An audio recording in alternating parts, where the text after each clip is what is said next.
The Human Rights Commission is launching the Social Harmony National Effort, or SHiNE, to address the lack of social harmony. The Commission is calling all South Africans to heed the national call to use this year's Heritage Day to develop respect and harmony in our homes and society. For more on this, let's cross now to news reporter Nosipho Mncube at the Freedom Park Station site and museum in Pretoria. Nosipho, a good morning to you. Talk to us about why this event is so significant and talk us through the program as well.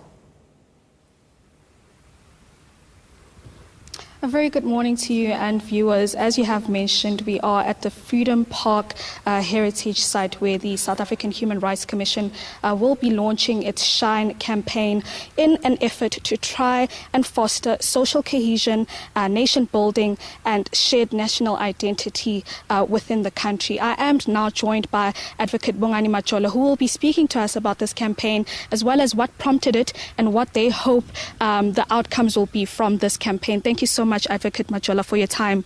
Can you speak to us about this campaign? What are the issues that you have identified as the Human Rights Commission that would have prompted such a campaign?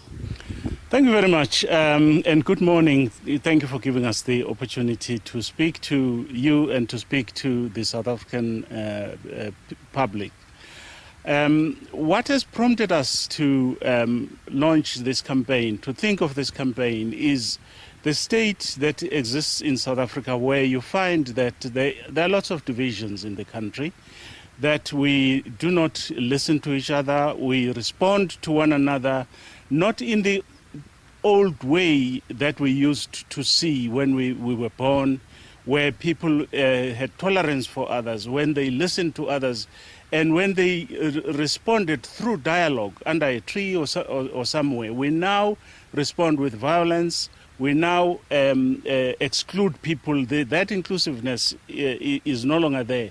And we realize that these are all signs of challenge to our democracy, risks to our democracy. And as the Human Rights Commission, we cannot protect human rights in a situation where our democracy is weakening, because these are weakening our democracy. So when the July 2021 unrest erupted, we realized that we needed to speak to the people and find out what exactly it is that they think should be done. And we called an imbizo, and out of that imbizo came this idea that maybe we need to change the way in which we relate to one another, to each other, and engage the South Africans and mobilize everybody to actually try and do this. This is why we say it's a national effort. We would like everybody to be involved in it. And I understand that this national effort campaign was constructed after that extensive consultation process that you had with various South Africans. How did you identify these South Africans? Can you give us more detail about that consultation process that you undertook?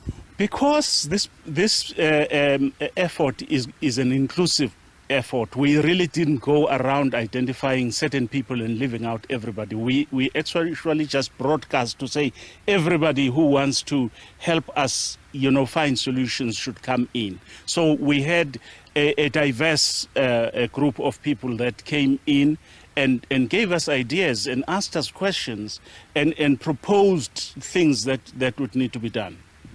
And what are some of those practical efforts that you will be trying to encourage among South Africans? How will you be moving this campaign to the grassroots, to ordinary South Africans, trying to encourage the social cohesion and social harmony? The first one is already in progress, and that is the investigation into the causes and the impact of the unrest of 2021. That's the first one. The second one is the social harmony national effort. And what we're trying to do is to try to not to impose on people, but to consult with people at all levels, especially from the ground up, and to take those ideas and try to engage people into dialoguing about those ideas. Try to let people realize the importance of talking about problems and finding solutions together. try to make people understand that the importance of doing things together, of unity, and the disadvantages of disunity. We would like to emulate, in a way, Mwalimu Nyerere in Tanzania. When you get to Tanzania today, and you get to the airport or the bus station, the first thing that they will say will be, welcome, karibu, ujambo, and so on.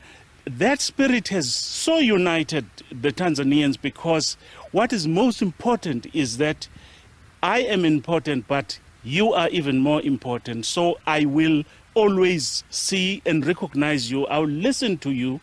I will try to respond to what you are saying, not in terms of violence, but in terms of ideas and so on. And so we would like to consult with people, mobilize civil society, government, everybody to be part of this, so that there is then going to be an ongoing dialoguing. We are at the moment at a stage where we are still consulting in order to suss out what themes, what projects we should get out. Next year, we will then launch the year of action, where we will then take those programs and we implement them practically.